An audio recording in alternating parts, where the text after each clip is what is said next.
It's Wednesday, it's wild, it's wacky, and this is Main Street Sports Today, presented by the Tennessee Orthopedic Alliance of Columbia. I'm Maurice Patton, along with Wade Neely, taking you through the next 2 hours right here as we talk sports of local, regional, and national importance. So buckle up. Might get a little bumpy, actually, particularly in the second hour. We will be visiting with Chris Lee of Southeastern 14, talking about the latest coaching move in baseball in the Southeastern Conference. And I got some thoughts. But we will be speaking in the next segment with TERESA Walker, um, the queen of Tennessee sports media, as the NBA draft looms round one this evening. Hopefully, she'll have an idea of what the Grizzlies are going to do because we don't. So, also want to talk a little Preds with her as there was some news that came out as usual after we went off the air. So, we'll touch on that as well. We'll get TERESA to double up a little bit, but talking a little Braves, they're off to a good start right now. Talking a little Astros, they had a great win last night, and whatever else we can get to between now and 4 o'clock. So it's going to be fun. Wade, happy hump day. Happy hump day to you, man. How's things in Moland on this glorious Wednesday? Here in the Lee Company studios in Franklin, you know, between segments, I think I'm going to have to go and adjust the air conditioning actually because it's a little warm in this Lee Company studio. But how about things with you? Things are good. We're ripping and running. Like you said, we've got a ton of topics to get into, and that's not even talking about the absolute thriller that just went down in Germany. Mo, I know you were glued to watch Romania and Slovakia match this afternoon. Now, what did our elephant have to say about this one? Do we know? Did we check back with her, or was she doing Germany? I think she's limited to German predictions, but that's going to be a great check-in toward the end because okay. That was during Wild and Wacky last Wednesday. But things are rolling and heating up, and that was talking soccer. Okay, awesome. Okay, well, soccer is good. I see you have made an addition to the grab bag as well. Looking forward to getting to the grab bag. There's a lot going on, and even more with Wade tossing a grenade in there. No, it's not a grenade, but good stuff from the southern end of our coverage area. So looking forward to the grab bag later in the show. And again, it is Wild and Wacky Wednesday, where we will be bringing you the weirdest, wildest, and wackiest news from across the globe. Some of it, as we mentioned, animal related. So always a fun time. Absolutely. When we get into Wild and Wacky Wednesday. Yeah, and you mentioned the NBA draft. This is talk about Wild and Wacky. This is going to be bonkers, and hopefully TERESA can set us straight because this is going to be interesting to say the least tonight. Maybe one of the least hyped drafts in a long, long time, and that's really, depending on who you talk to, on purpose. But there will be some moving and shaking, and it'll be interesting. And just because one night's not enough, we get to do it all again tomorrow night as well. Yeah, that's a little bizarre. 2 rounds, 2 nights. Come on now. No Wemby in this draft though, so I mean, it's going to get wild and wacky from pick number 1. Sounds like. Yeah, a lot of speculation over what the Hawks are going to do. If it'll be the Hawks, that's always the funny thing too, is they announce the trades, but they don't become official for a while. So it's kind of a weird deal. But this thing could go a number of different ways tonight, but it just has not been talked about, and it's kind of for good reason, as TERESA will fill us in later. You don't know what the Hawks are going to do, but whatever it is, you don't have a whole lot of faith in it. As a general rule of thumb, yeah. Hawks, Pistons as of late. The Grizzlies have certainly had their fair share of duds in the draft. So it shall be interesting to see kind of how things unfold tonight. I do expect quite a bit of trades, and there will be a couple interesting moves that come out of this thing tonight, I think, by the time it's all said and done. You also wonder how all the recent, coaching changes will impact the draft.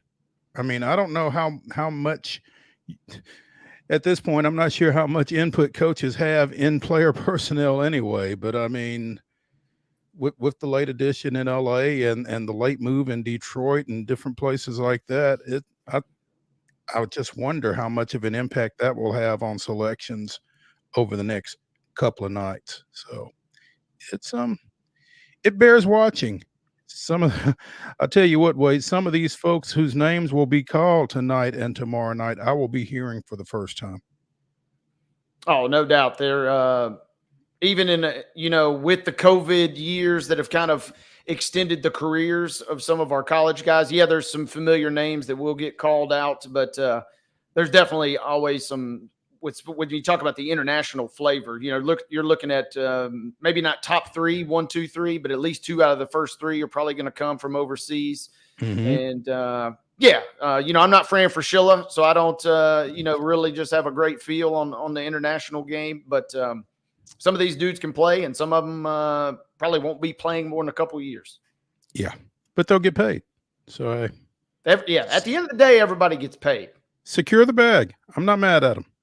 Hey, that's what we're looking at for the next couple of hours. Let's go ahead and get it started with yesterday's results, such as they were, today's schedule, such as it is, on the rundown. This is the rundown. Tuesday results. Astros defeating the Rockies on our Major League Baseball scoreboard. That final was 5-2 yesterday. The Braves and Cardinals were set to play, however. That game was postponed. Mother Nature getting involved there. More on them and more on that series coming up in just a bit. In minor league baseball action last night, it was the Jumbo Shrimp defeating the Sounds. 2-0 was your final score there.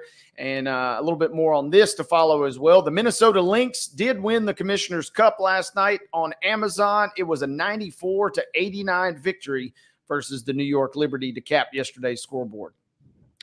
Today's Major League Baseball in progress. The Braves are up 4-0 in the bottom of the second at St. Louis in game 1 of a doubleheader prompted by that postponement from last night. The Astros are up 1-0 on Colorado in the top of the 5th. Braves Cardinals will play game 2 at 6:15 tonight. You can see it. You can see both those games apparently on the MLB network. Braves Cardinals also on Valley Sports South, as is the current game. Sounds Jumbo Shrimp pitchers duel 10-10, top of the 9th down in Jacksonville. We will try to get you a final on that if they're not still playing at 4 o'clock. And that is your rundown.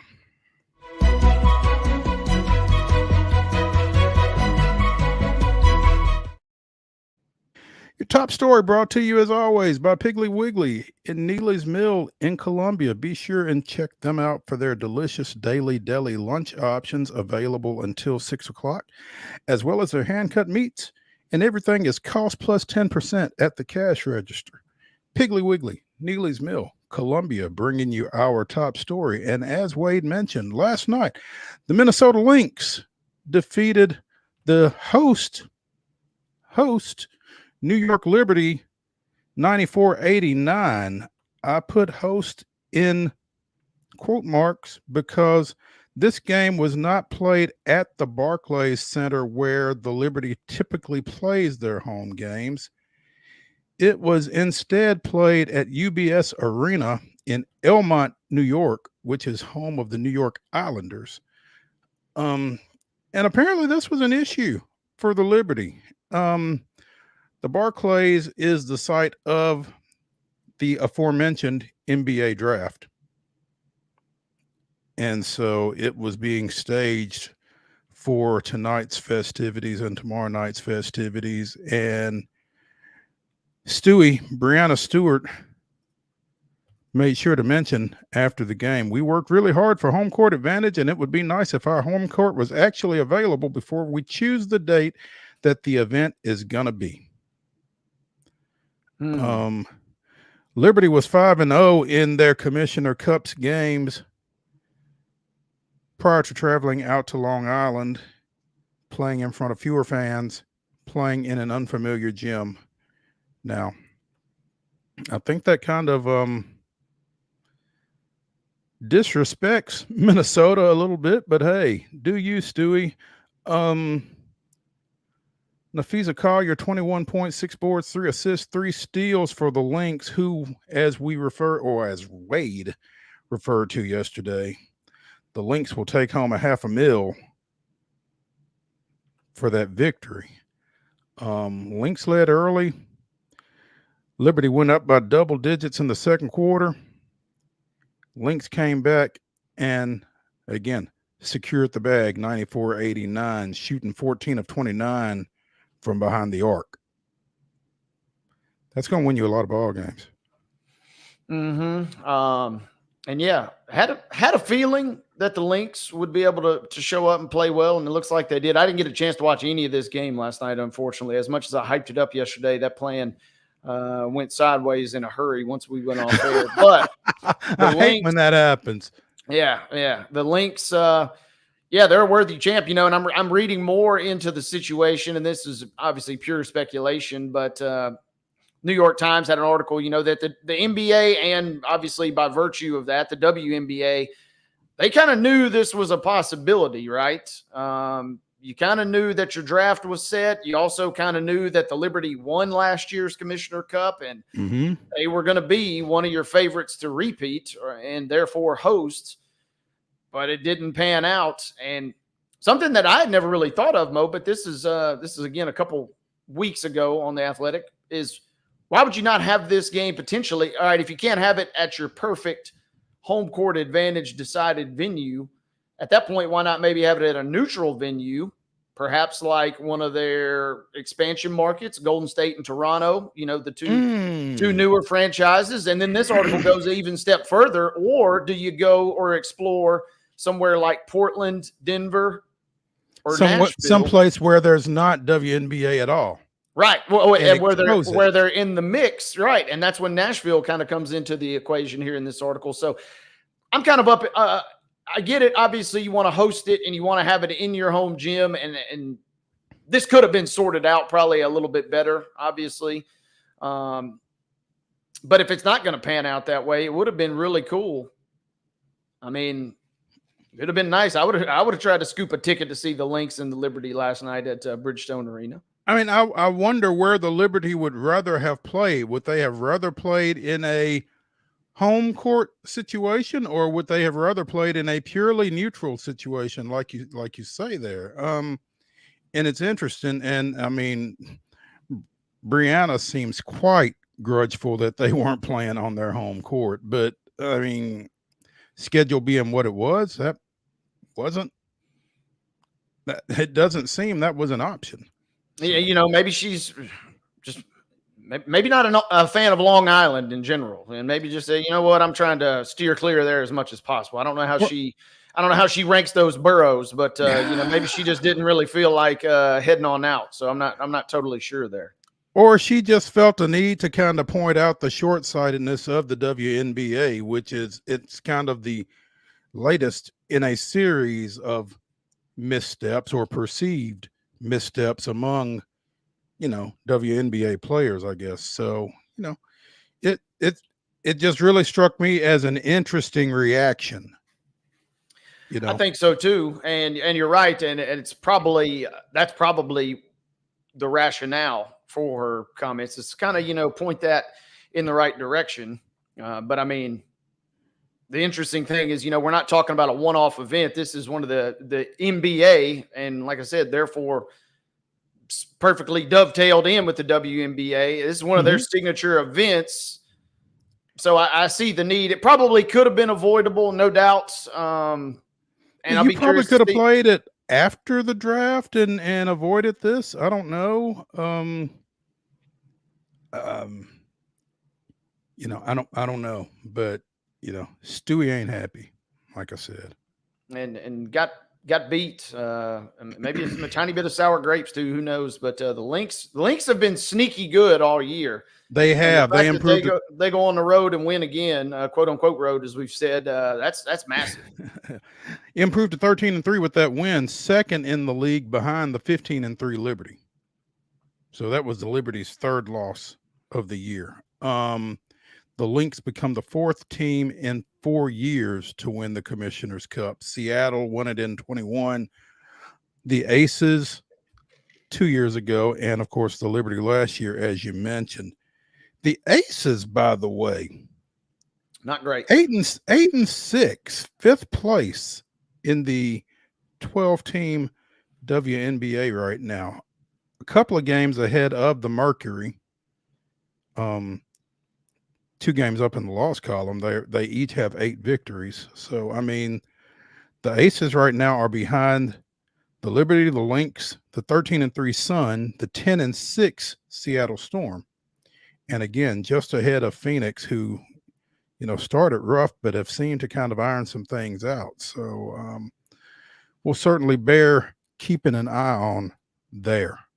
Yeah, getting Chelsea Gray back from injuries is going to help them. It's not going to be an instant plug and play as good as she is. So that I think it's going to take them a little bit. And you mentioned the Storm. That's interesting too, because they got off to a horrific start. And they were one of those sleeper teams to maybe come in and win this thing this year. And they've caught fire. 7 out of their last 10 now after a really, really sluggish start. So it's shaping up to be a really fantastic season. Everybody seems to be playing well, except for a couple teams toiling at the bottom in both respective conferences. The Mystics, the Sparks, and the Wings, none of whom have won more than 4 games to this point. Everybody else, including the 7-11 Fever, playing relatively well right now.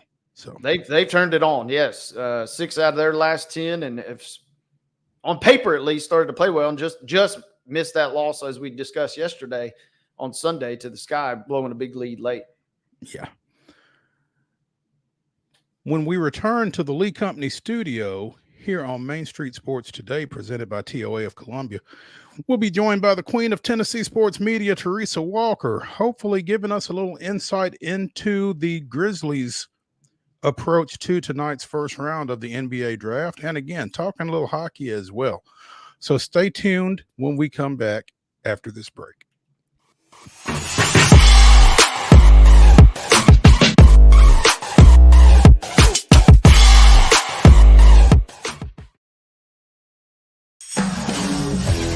We thrive under the lights. A city of performers, putting on one heck of a show. Headlining night after night. Welcome to Smashville.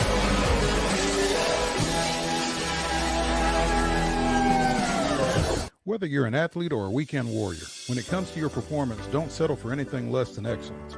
We're proud to announce that Mid-Tennessee Bone and Joint Clinic is now Tennessee Orthopedic Alliance of Columbia, where we are redefining sports medicine and orthopedics. Tennessee Orthopedic Alliance's team of expert sports medicine physicians understands the unique demands of your body. TOA Columbia specializes in personalized orthopedic care, offering state-of-the-art treatments for everything from sports injuries to joint replacements. Learn more at toacolumbia.com. Custom Stone Handler supplies over 600 distributors and suppliers with quality stone products. Along with River Stone, we produce and distribute over 100 building, landscape, and other bulk products. Our goal is to provide quality products, service, and partnerships to ensure our customers' success. We firmly believe that the measure of any person or company is how they treat other people and customers. Give them a call at 931-490-4990 or visit CustomStonehandlers.com. Nashville Sounds Baseball is back in Hit City for the 2024 season. Spend your nights and weekends at the ballpark with weekly giveaways, fireworks shows, throwback deals, live music, and more. Top talent will take the field at First Horizon Park against the AAA Minnesota Twins, Baltimore Orioles, Atlanta Braves, St. Louis Cardinals, Cincinnati Reds, and more. Tickets start at just $10 and are available now at NashvilleSounds.com. We will see you in Hit City. With Lee Company technology, the best handymen are hands-off. Lee Company techs have been using visual findings and other smart technology tools for years to add transparency and virtually take customers along. You see what we see, whether we're in a crawl space or on a roof. With Lee Company, technology helps us help you. no matter what's happening in the world or at your house. Hello, race fans, and welcome to Nashville Super Speedway. That's right, guitars and fast cars right here in Music City. This summer, NASCAR is back at the Nashville Super Speedway. Get your tickets now to watch your favorite driver take on the 1.33 miles of concrete chaos. Visit NashvilleSuperspeedway.com to lock in your spot June 28th through the 30th for the Ally 400 race weekend.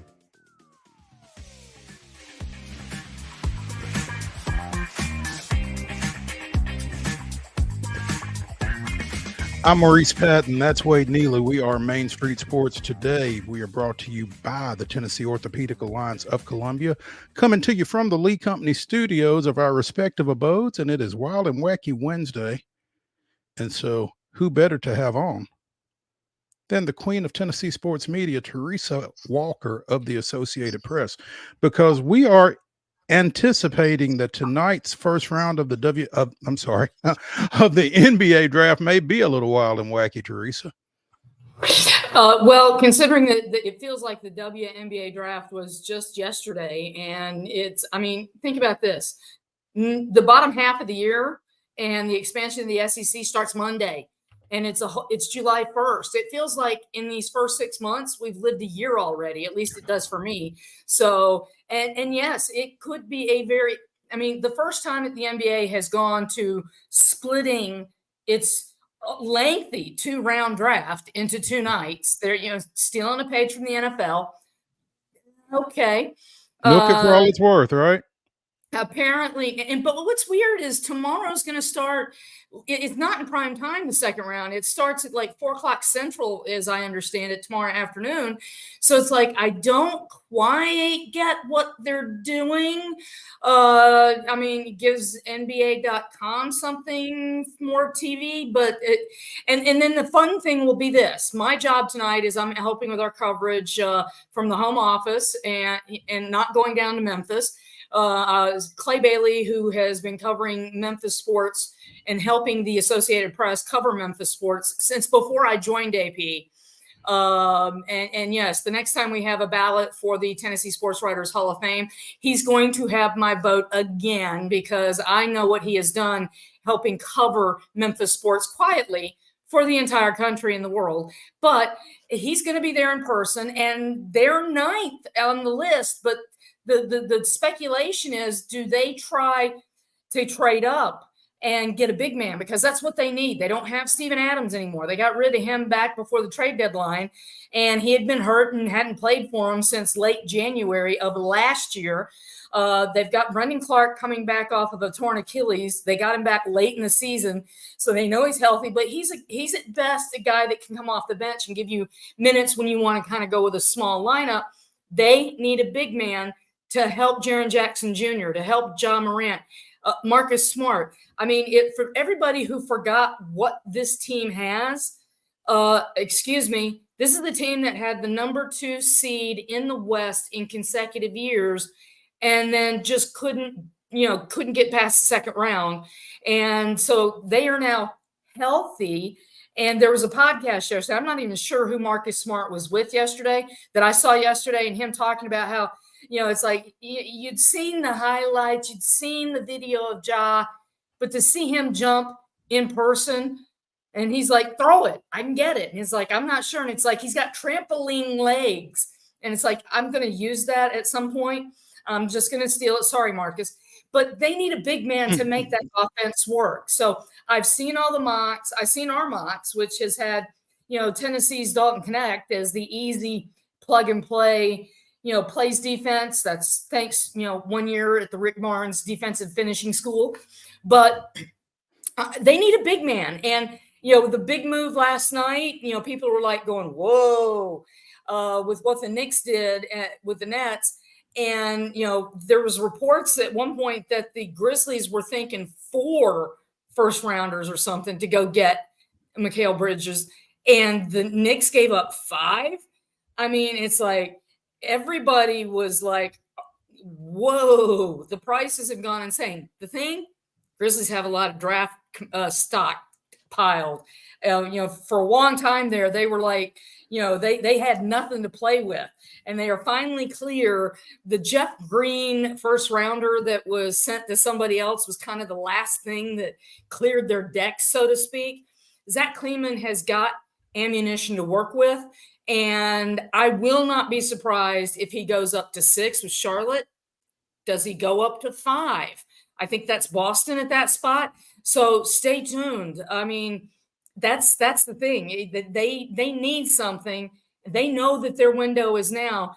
And my good buddy Jess Benson, who works for Grind City Media, she was talking this morning about how friendship teams, not superstars all on one roster, that seems to be where we're going in the NBA. Well, guess what? Memphis Grizzlies have got that. I mean, have you seen how those guys, when healthy, love on each other? They've got the chemistry. They need a piece, and they could be the team that, has been trying for so long since the move to Memphis to celebrate on Beale Street. You can look at this team. It's time to win now.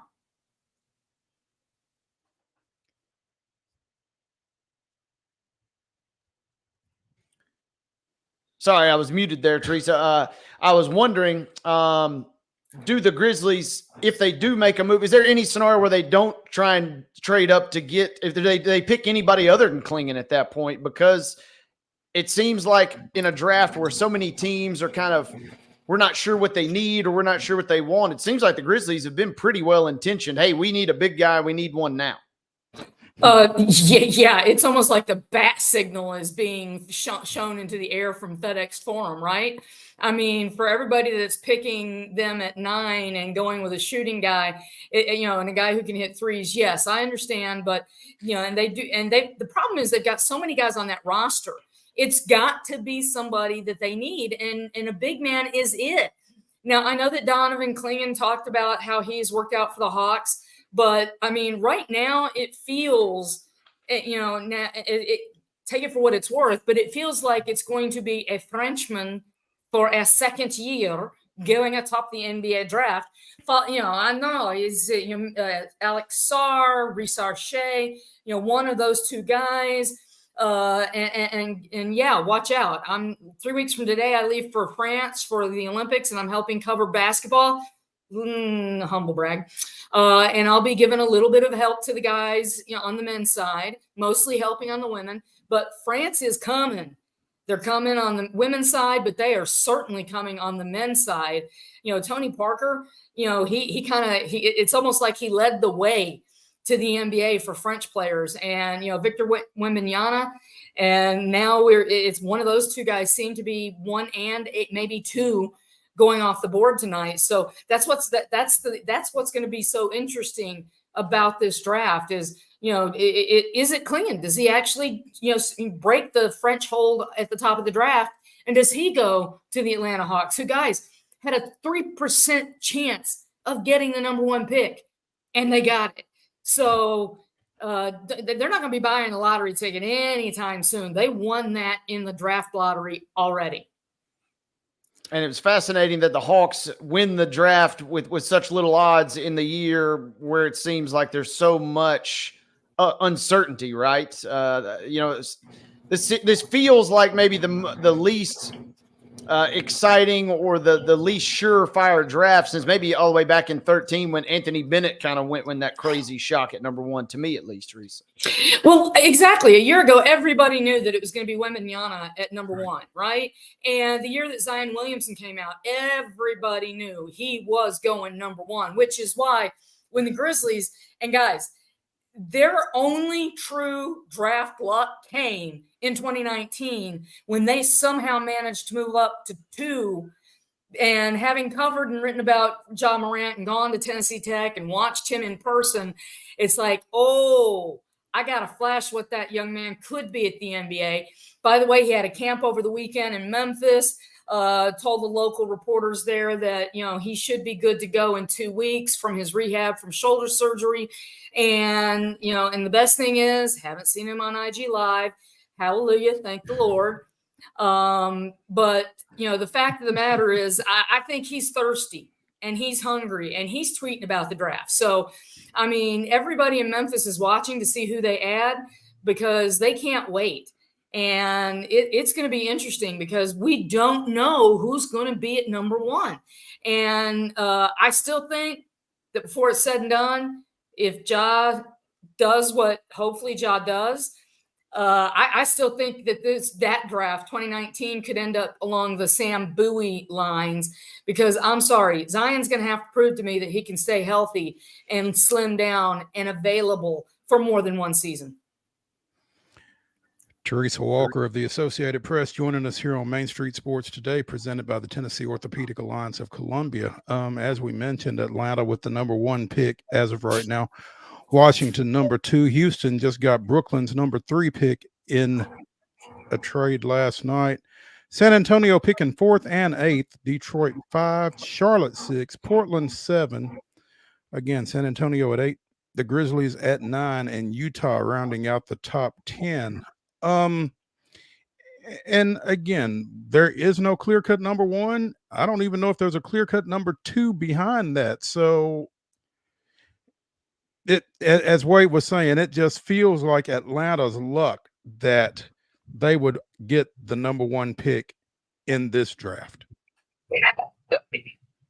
Is that some of your Braves fandom coming out there? No, it's kind of my Hawks fandom, actually. I mean, I always have kind of rooted for the Hawks, to the degree that I root for an NBA team, I guess. I mean, I'd like to see them do well, but they can't seem to get out of their own way. Well, I know, for those of us who remember Dominique Wilkins in a Hawks jersey, I get that. And yeah, go Google it, kids. But exactly. I mean, the Grizzlies, the last time they had a pick so high as number 2, they botched it. They took the UConn kid, Hashim Thabit. Thank you. And they took him because of his size. And no offense, he lasted way longer in the league than I thought. Shoot, he may still be playing for somebody. Probably lasted way longer in the league than he should have. Exactly. But the knock on him is that he knew the best mall in every NBA city. So, I mean, when I went down and covered a game in Memphis and he was on the opposing roster, I'm like, really? And the thing that makes it egregious, that draft, that was the Steph Curry draft. That was, I mean, Tyreek Evans, was in that draft. I mean, oh goodness, I'm blanking. Houston Rockets. So he drives everyone crazy. James Harden was in that draft. I mean, the players that went in that draft that the Memphis Grizzlies should have had. And Ricky Rubio. See, I mean, it was a talent-filled draft. And that's the thing. It was one of those where, when you're not really sure, and hindsight is 2020. Steph Curry looks like a no-brainer. It should have been number 1. This draft is a little similar to that in that there's talent, and the talent is coming from around the world, which makes it so tough. You see all these young players, and NIL has made it tougher, right?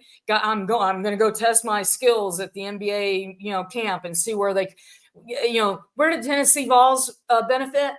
Josiah Jordan James and I'm blanking on the other young man. The Uruguay kid. And yes, sorry, my gears are grinding. I need vacation starting soon, and not soon enough. But they went to the camp, got tips on how to improve their game, went back to college. Right. There's a lot of young men who stayed in this draft who probably should have went back into college, because this is the world's game now. And the NBA is scouting globally. And, one of those 2 Frenchmen, guess what? One of them played in Australia. Okay. So if you think that you're, all your buddies are telling you, go, leave, you'll be a top 10, you'll be a lottery pick. Get some opinions on that from people who actually know basketball. That's just my advice, okay? Because you can make money now staying in college. That's the beauty of whatever is being worked out on the NIL college landscape as it shifts under our feet. Literally, yeah. I mean, you may not make as much money, but you can make some money, which would be better than no money. Or going overseas and having to make that money, which is where a lot of these guys that are in tonight's draft are going to wind up because they're not going to get drafted. So it's a roll of the dice all the way around. And again, I feel like we're going to hear a lot of names that we are unfamiliar with because, as you said, the game has become so global, Teresa. So with that said, where does Bronny James land? Does he land anywhere other than LA?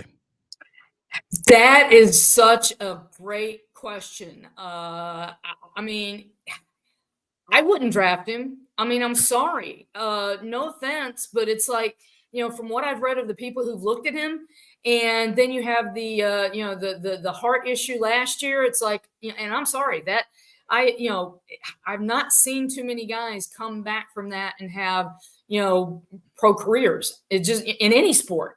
And, the only reason that his name is even on any draft board for odds is because of who his father is, right, and the chance to get LeBron. So maybe I'm going to steal JJ Redick's answer. I mean, I'm not so sure that he ends up drafted. And if he is, the LA trying to get LeBron back and team him up and salvage that team. But it's like, at some point, when are the Lakers going to figure out you have to build a team? They had brought in stars, a lot of stars. They've done a lot of things since they got LeBron in. One title, and that was in the bubble. The Lakers seem lost. Totally. I mean, it's almost sad considering their history and great tradition. You see the Celtics, they celebrate, and they, they went through for them an incredible title drought. But the last few years, they were competitive. They were there. They were on the verge. The Lakers last year had to win the play-in tournament and beat a banged-up Grizzlies team without Ja to advance. And that's what got them into the second round. So it's like, it's like, and Ja, the wrist, he hurt it in game one. That's the thing that kept Memphis from advancing a year ago. That's, hello. Is anyone surprised by what the Lakers did the last couple of years?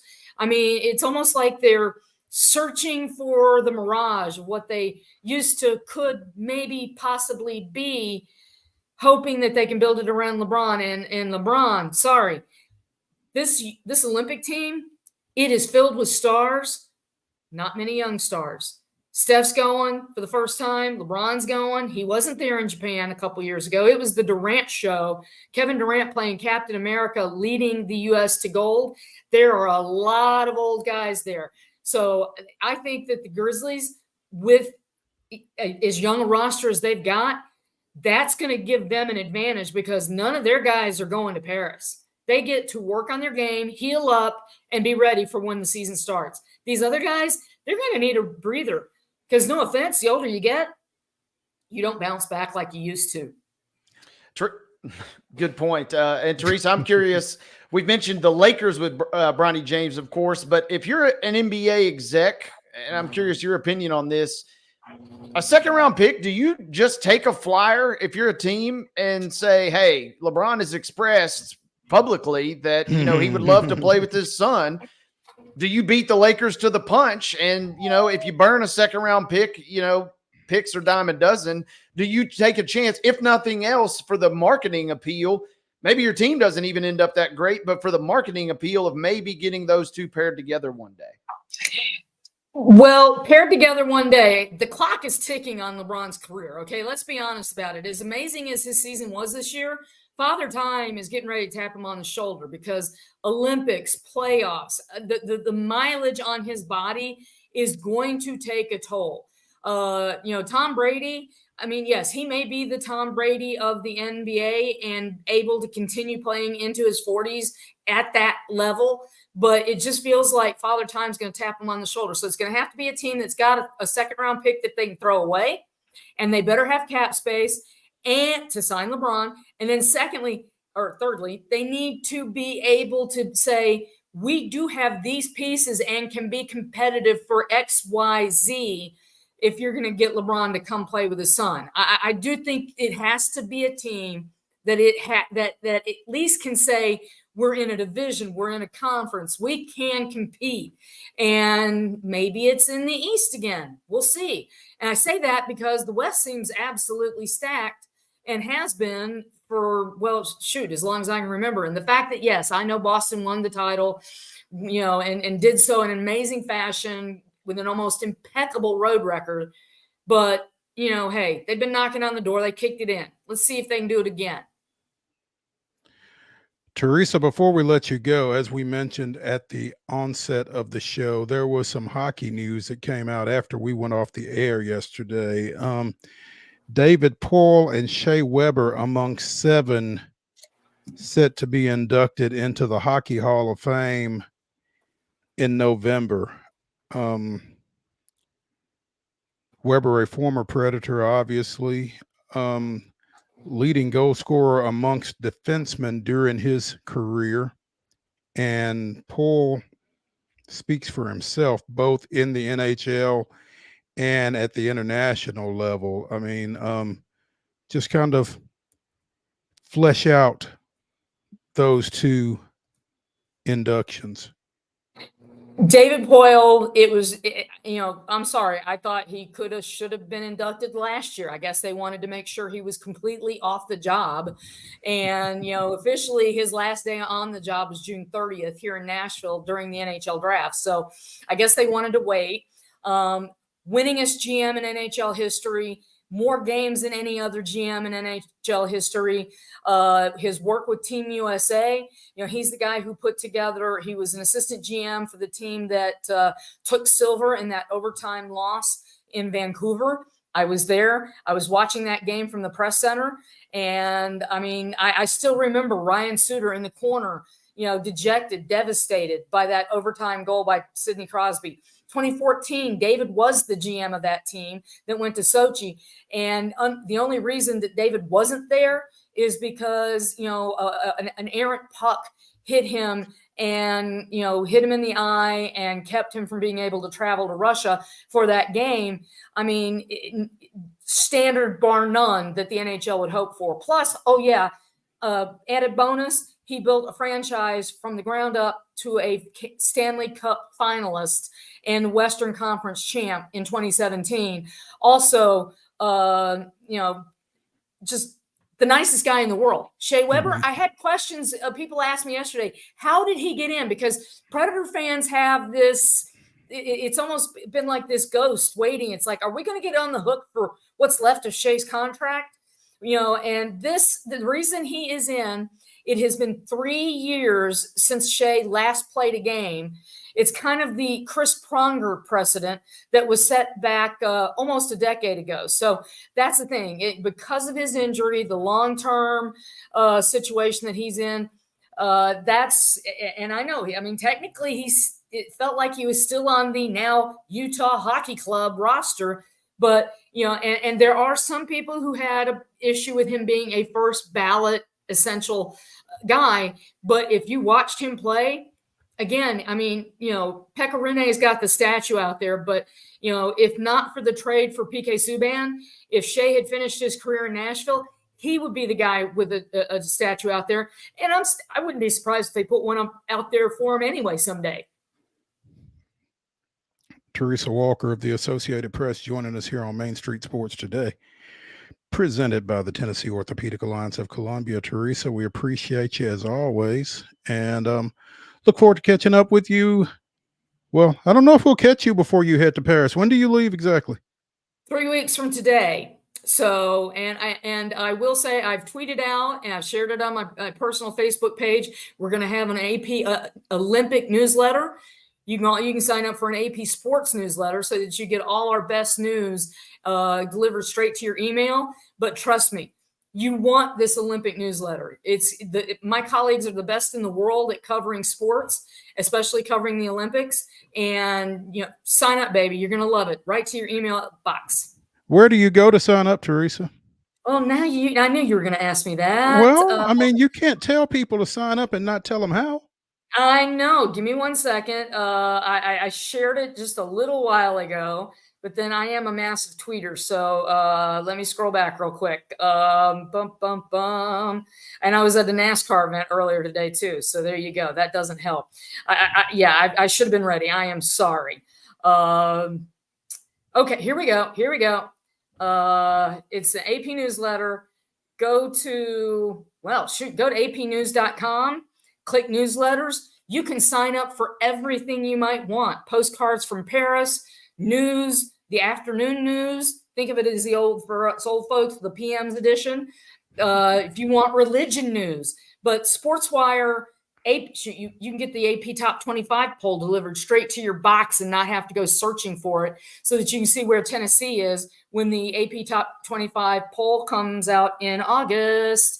I'm teasing that just a little bit. So I'll tweet that out again. So go to TERESA M. Walker. I'll retweet it so that you can go to the link and sign up for all the news that you can use. At TERESA M. Walker on Twitter or on X. Whatever it is. Whatever it is. Yeah, you know where it is. We appreciate you. Again, we'll catch up with you soon. Sounds good. And I'll be tweeting about the draft tonight because I'm covering it. Should be fun. Thank you, Teresa. I hope. Yeah. Thanks, guys. All right. Hey, when we come back here to the Lee Company studios on Main Street Sports today, it is a little baseball action. Stay tuned.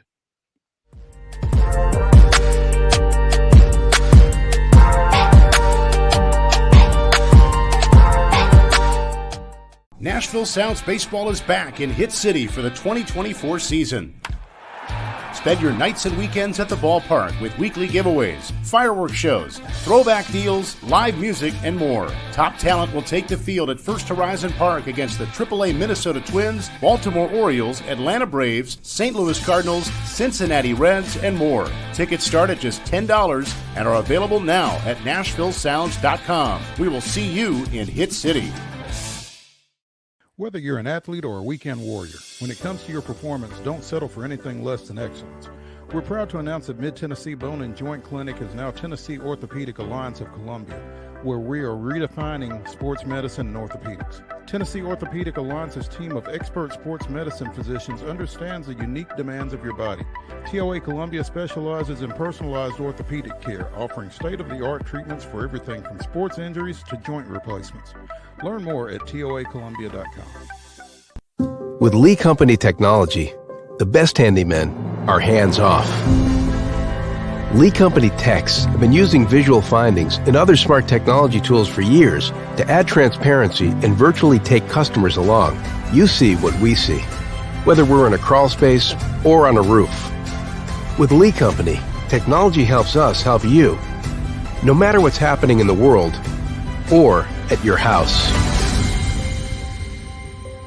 Jones & Lang Sporting Goods here in Columbia has been outfitting teams, officials, and anybody else from T-ball to college for 50 plus years. Be sure and check them out at 931-388-8060 or online at jonesandlang.com. Jones & Lang Sporting Goods, the look of a winner. Zion Christian Academy, zioneagles.org or 931-388-5731. You can schedule your appointment. Go tour their campus. It is beautiful over there, and you're definitely going to want to see it. Again, it's zioneagles.org. Give them a call, 931-388-5731, and schedule your tour today.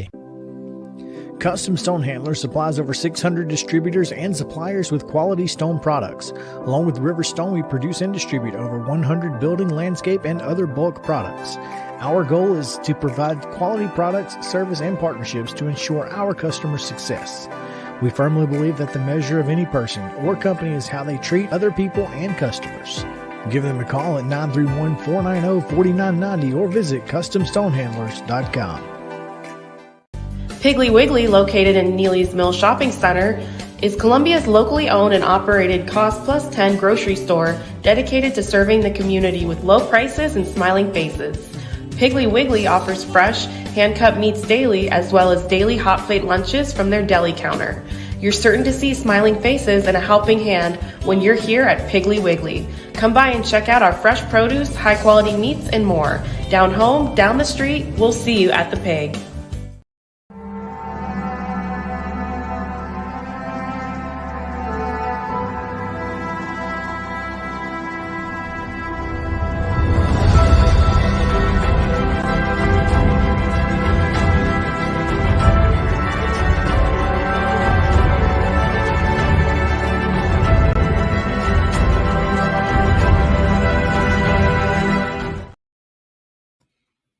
June 26, 1956. Philadelphia scored twice in the bottom of the 8th inning, and Robin Roberts struck out 7 as the Phillies down visiting Milwaukee 4-2. It was the Braves' first loss in 12 games under Fred Haney, who, with the club in 5th place in the National League, was elevated from a coaching position to replace Charlie Grimm as manager. The Braves were in pennant contention under Haney until the last weekend of the season before winning the World Series the following year in 1957. That was this day in Braves history. As we mentioned during the rundown, the Braves in St. Louis were rained out last night, forcing a doubleheader today. Game 1, the Braves are up 4-1 in the top of the 5th. Also, the Rockies are up right now 2-0. I'm sorry, the Astros are up 2-0 on the Rockies in the bottom of the 7th out at Minute Maid Field. So, Wade, both of our teams are right now playing pretty well. Yeah, getting some positive news rolling toward the top of the 3 o'clock hour here, as a couple day games. Mother Nature intervening yesterday, it sounded like, in St. Louis. Absolutely. Your Astros picked up a 5-2 victory to open that short series with Colorado. Their 6th straight victory, so they're going for 7 today. Arrighetti got the start for Houston in this one. I don't know if he's still out there or not.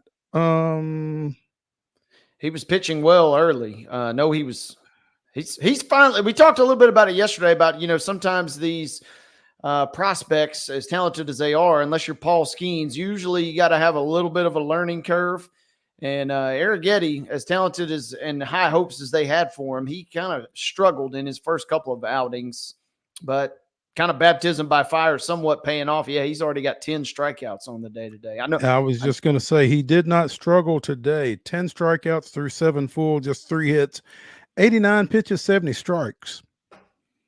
It is versus the Rockies, but yeah, 10 Ks is 10 Ks, and so but the strike zone doesn't move.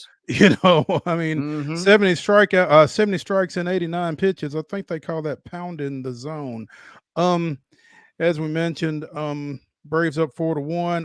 Orlando Arcia left Monday's game with some dizziness, was not in the starting lineup last night, but that game didn't get played. Zach Short is in at shortstop today for Arcia and already has a 2-run single for the Braves in that one. Arcia's tests for dizziness, everything came out positive. They think maybe it was just a little dehydration, but they're just kind of being cautious with him. The Mets were not cautious with Garrett Cole in his second start, touching him up for 4 home runs in 4 innings. Just the second start of Cole's career in which he did not have a strikeout as the Mets downed the Yankees 9-7 to open the Subway Series last night. I'm sure nobody's feeling a whole lot of sympathy for the Yankees. No, Crimea River, Terry McCormick, right? As the Subway Series, especially with the rain out for Atlanta, a lot of folks were subjected to that or tuned into that. I know my sister was dialed in yesterday, as that they jumped on them early and they could have been worse. I know that there was a couple plays early in the game where the Mets, I think Alonso got thrown out at home. They were threatening to really, really put a pounding on them, even early in the game. And then it looked like the Yankees kind of made a little bit of a comeback with five runs. I think they scored in the 8th inning to kind of claw back in it.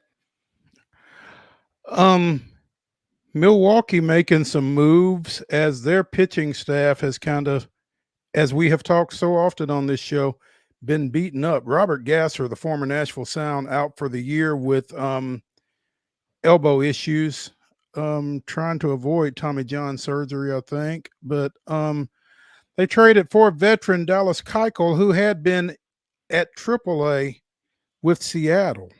He came up, made a start today, had a 1-2-3 first inning, but wound up making it through 4 innings, giving up 8 hits, 5 earned runs. The Brewers and the Rangers are tied 5-5 in the 7th right now. So, everybody's trying to reinforce their pitching. Again, Milwaukee's got like 5 projected starters on the IL. So we've talked about it again ad nauseum. pitching just is taking a hit across Major League Baseball. It's been, it just feels like injuries for whatever reason. Homers have been down, although they kind of are slowly starting to come back, it seems like, here midway through this month. But homers have been down and injuries have been up has been kind of the theme that I've kind of been noticing from afar, I guess, if you will. And then the other crazy thing, and you probably we've been talking about it, but even it crept up on me, Mo, the Guardians – outside of the Phillies have had the best record in baseball, tossing the Yankees with 1-2. With the 26th highest payroll in all of MLB, the Guardians are just rolling right now. That's refreshing to see when you talk about the 26th in payroll. I mean, it just means that there's more than one way to skin a cat, and just because you're throwing a lot of money at the situation doesn't mean that you're going to be successful. So kudos to Cleveland. Won't hear me say that often, but good for them. Their over under on wins for the season was 79.5. They've already got 51 wins.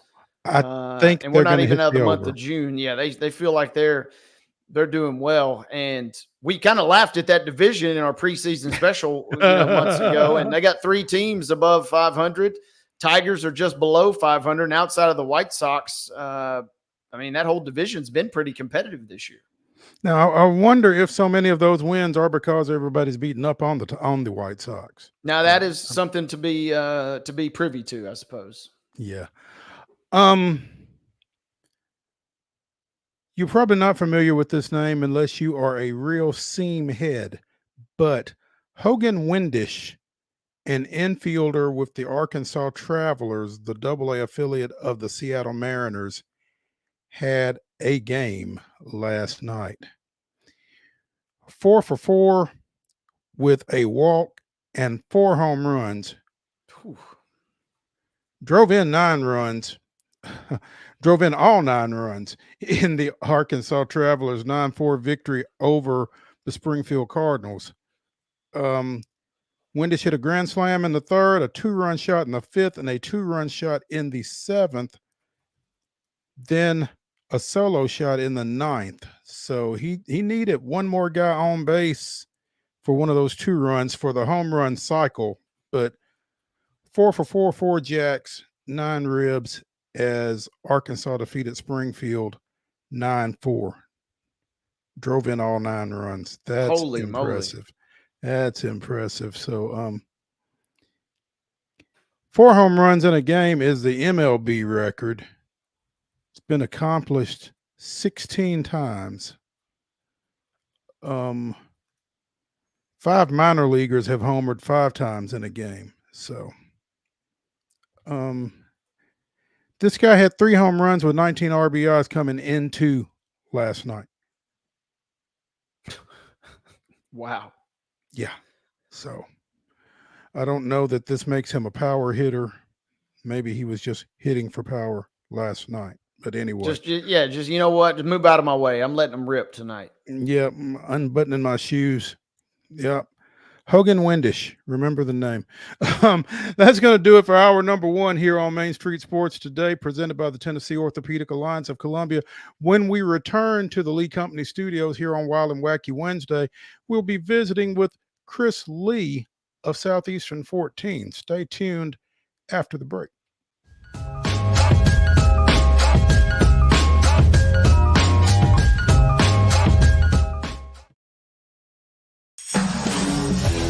We thrive under the lights. A city of performers. Putting on one heck of a show.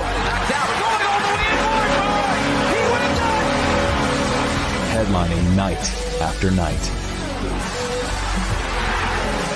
Welcome to Smashville.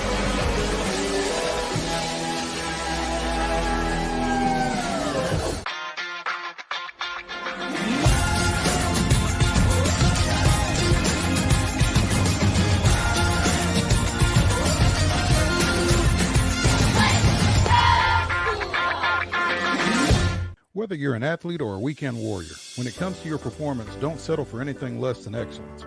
We're proud to announce that Mid-Tennessee Bone and Joint Clinic is now Tennessee Orthopedic Alliance of Columbia. where we are redefining sports medicine and orthopedics. Tennessee Orthopedic Alliance's team of expert sports medicine physicians understands the unique demands of your body. TOA Columbia specializes in personalized orthopedic care, offering state-of-the-art treatments for everything from sports injuries to joint replacements. Learn more at toacolumbia.com. With Lee Company technology, the best handymen are hands-off. Lee Company techs have been using visual findings and other smart technology tools for years to add transparency and virtually take customers along. You see what we see, whether we're in a crawl space or on a roof. With Lee Company, technology helps us help you, no matter what's happening in the world or at your house.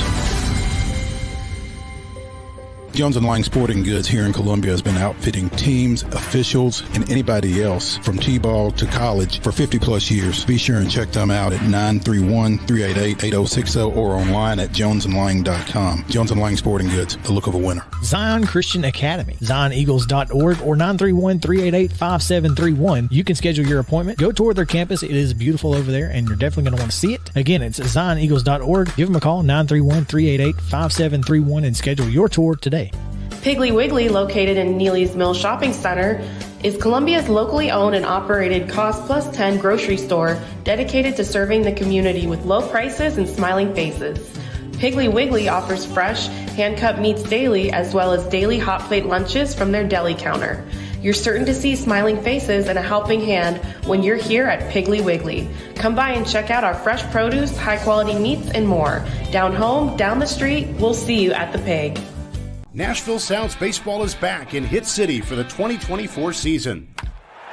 Spend your nights and weekends at the ballpark with weekly giveaways, fireworks shows, throwback deals, live music, and more. Top talent will take the field at First Horizon Park against the AAA Minnesota Twins, Baltimore Orioles, Atlanta Braves, St. Louis Cardinals, Cincinnati Reds, and more. Tickets start at just $10 and are available now at NashvilleSounds.com. We will see you in Hit City.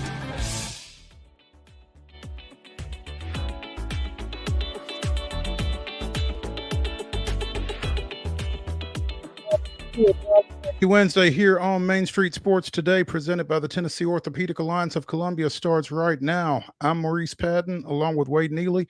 We're going to bring up Chris Lee from Southeastern 14 in just a second, but before we do, the last time we talked to Chris, we were discussing the status of University of Texas baseball coach David Pierce. Well, that got clarified on Monday when Texas terminated Pierce.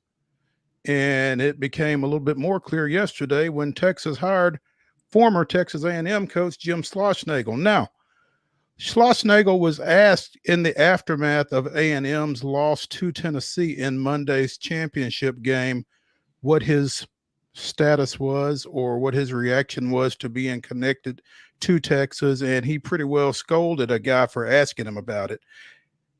Less than 24 hours later, he's in Austin. So he was asked at his introductory press conference at Texas about that whole situation. We got a clip. You got Coach Schlossnagle, Olin Buchanan, TexAgs.com. Welcome. Thank you. Coach, on Monday night, you said that you went to Texas A&M with the idea of it being a last job. And then you said that your mind hadn't changed beyond that. So, number one, what changed? And then number two, what would you say to those Texas A&M people that supported you that feels like that you intentionally misled them? Well, I didn't intentionally mislead them. And that's a very fair question for you to ask because that is what I said. In that moment, that's exactly how I felt. At 50 years old, you got to understand, and Chris would probably back me up on this, I love TCU. My children grew up there, Fort Worth. I was there 18 years, and it had to be a very unique situation for me to leave that at 50 years old. I love Coach Garrido, but I hope I get to coach here for a long time, but I don't really have any plans on coaching to 75, 78 years old. So I made that choice because it aligned both personally and professionally with what I had going on at the time, and I loved it. And I dove in with every single ounce of me to help A&M have the very best baseball program it can possibly have. And that investment lasted through the last pitch of the national championship game. It never wavered, not 1 second. I don't care what anybody says. As Chris likes to say, we have jobs and try to run a business on other people's passion. And if I had left Texas A&M for some other school in a different part of the country, the interesting text messages and messages that I got yesterday probably wouldn't have happened. But I get it. You can't ask for your fan base to support you and be passionate like the 12th man always has been, but really was this year. Our crowds were awesome. Awesome. Every single game. And so you can't ask for that like I did and our staff did, and then expect everybody to be okay with a coach leaving for its rival school. And I get it. All I can say is I have a career too. I have a personal life as well. That I have goals, and I just simply felt like no negative at A&M, just the positives of the alignment and frankly my relationship with Chris. That I knew there wasn't anybody at Texas A&M that I couldn't trust. I just know that I can trust Chris. I just know that. And as hard as that decision was, I could not walk away from it. I have a career too. I have a personal life. I have goals. Nothing wrong with that. And let's bring Chris in. Chris Lee of Southeastern 14 joining us. You know, all three of us have been print journalists or print journalists. We have sat in press conferences. We have asked tough questions. And for that guy on Monday night, that Texas A&M writer, to get treated the way Jim Schlossnagle did for asking him about that situation, and then for him to turn around and leave and go to Austin and just blow it off as simple as, I have a career too. It pissed me off so bad. I mean, I have no problem with that guy taking a job. He's got a career. He's got a personal life. He's got goals. Perfectly fine. Nothing would have been wrong with him saying, we're not going to talk about that tonight. I understand you haven't asked it, but we're not going to talk about it. He could have done anything but take that defiant tone toward that guy, knowing he was in Austin.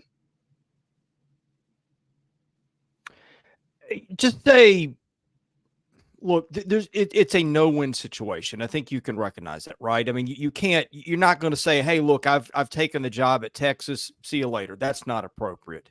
Right. You don't want to lie. Just say, he didn't mind. Say, hey, I'm the coach.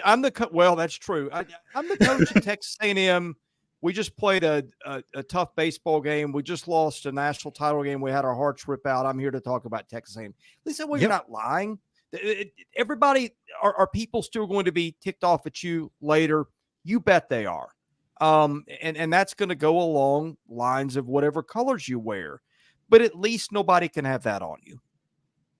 Yeah, because he lied.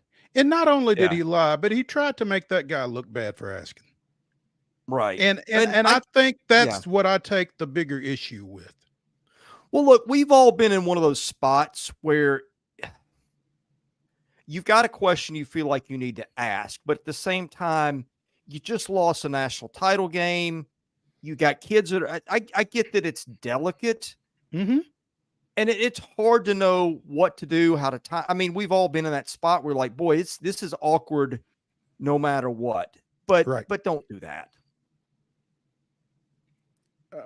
I mean, again, I got no issue with Jim Schlossnagle taking the job at the University of Texas. He had a previous history with the athletics director. He, had plenty of reasons for taking the job. Got no problem with it. Congratulations. The way he left there Monday night was, as a journalist, bothersome to me. And I know that a lot of people will say, but you're just being whiny, blah, blah, blah. No. because he tried to make that guy look bad for asking a question that the answer he gave was a lie. No, I don't And again, disagree with any that's of that. the issue I take with it. Yeah, it's hard enough to do that job as it is, and I think you need ethical people in the media for any number of reasons you and I can name. And to see a guy get dressed down like that, it sucked. It's tough. It is. That said, what do you think of the hire? I think it's a good hire. Yeah, I don't know. Well, first off, before we go there, let me ask you, what did you think of the firing? Hard to know. I mean, there was some other stuff cited, but look, Mo, you and I have been in the business. You and I have known people that have gotten away with a lot of stuff when they were winning until they weren't. And then those things became a problem. But yeah, I mean, we know how that, and I get it. It's human nature. Mm-hmm. I think he'd been to Omaha, 3 times in 8 years. That's not bad. No, it's not what Texas is used to, but it's been a while since Texas got what Texas was used to. Of course, we would have said that about football. Mm-hmm. And Steve Sarkisian came in and flipped that quickly, which probably added to some of the backdrop for this. But I don't know. Jim Schlossnagle's always won wherever he's been. I think there's some ethical questions that have come to light. I don't know if you got a chance to see the Twitter today. One of his former players tweeted out something that was very interesting. And of course, Kendall Rogers had the thing that, they'd agreed to this after the Georgia series. Well, there were 2 more regular season series after that, then an SEC tournament, then a regional, then a super regional, then a College World Series, and then a College World Series final. So that's a lot of, and look, that's hard. I have some issues too. I think college baseball is set up in terms of timelines and a lot of stuff where it's very, very harder than ever to do your job in an ethical way in a lot of ways right now. And I think with the portal windows on top of that, I mean, look, there's never a good way to do that, right? There's never a good way because you've got to get a jump on things. And I don't blame Texas for making a change or even hiring Jim Schlossnagle, but the timing of a lot of stuff, and especially now that we know that he already knew he was taking the job, number one, and number two, the fact that Texas made the announcement of a vacancy it knew it was going to have for a long time, the morning its arch rival is playing the deciding game of the college baseball series, I have a big problem with that. That's the opposite of a Friday news dump right there. That was that is the definite opposite of a Friday news dump. That feels like a little sabotage would be a strong word, but certainly underhanded would not. And no, not at all.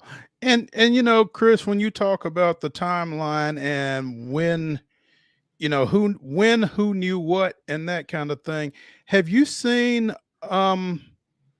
Cliff Godwin's rant? Apparently, the East Carolina. I don't think I've seen that one. What I saw? No, wait. I saw a bit and piece of it about they had 2 guys that already knew they were playing. Look, you had kids playing college baseball this year. That what I was told, they knew where they were playing in 2024 while they were in the dugout for another. I'm sorry, how players that played at another school in what would it have been 2023. Mm-hmm. Playing for the same school in I screwed up the timeline. I'll put it this way.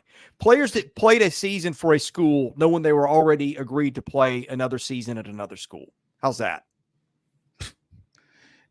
And some of whom we have seen play. And that speaks to the ethics of the whole situation, across the board. But I just feel like coaches that try to come across as holier than thou need to make sure that other coaches are holding up their end of those bargains. And yeah. And as we see here in this Texas A&M situation, that's not necessarily the case. What do you think A&M does here? I don't know. I mean, it's tough because you just got ambushed the portal closes. I think you get a little bit of a window when you lose a coach, but how many kids have already made decisions? Jim Schlossnagle is already, weeks ahead of planning his next steps. All the good A&M players just about hit the portal today. I don't know if you've seen that. Yeah. I mean, look, and I'm not, don't think if you missed the last couple hours, you missed a lot, and I'm not done. I won't get into some other things, but it has been a heck of a day for Texas A&M baseball. And Monday and Tuesday were just the start of it. And I don't mean in a good way. I mean, it's just right now, I think we have a system in place that incentivizes all the bad actors. And I get that you're playing in a game that's almost got no rules. And I think what it's doing is it's pulling some of the good actors down that path too, just to have to survive. But I think you've got some timelines and some things that are really messed up right now that are not helping. Yeah, Chris, that's what blew me away was the fact, and my mind is just immediately thinking, how wild would this story, as already crazy as it is, would have been if Texas A&M completes a crazy comeback and wins the national championship for a rivalry that has certainly been not short of drama over the years. This would have just been another chapter. But you're right. When you walk back that timeline, it's crazy to think about. And I'm just trying to just mentally even think about the fact that is almost in a weird way a testament to Texas A&M and the fact that they were able to get this far, because you don't know who knew what. And if you're keeping that big of a secret from your team, like there's a lot to unpack there when we talk about, you mentioned deep into the season, this was already known before we even get into the postseason.